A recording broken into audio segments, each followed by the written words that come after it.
How to master building in Fortnite.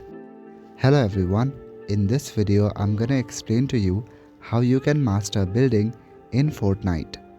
Mastering building in Fortnite is crucial for gaining an edge in battles. So firstly, you will need to understand the basics of building. You will need to have a broader knowledge on materials, structures, and how you can build. There are different keybinds that you can set for easier access. Use keybinds that are easy to reach and feel natural.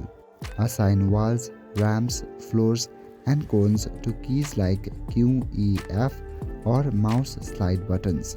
You will also need to practice switching between build pieces quickly in the creative mode. Firstly, start with basic builds. Practice building basic structures in your creative mode. Once you are done, then gradually improve speed and precision. Start slow to focus on accuracy, then gradually increase your speed. So that is it for this video.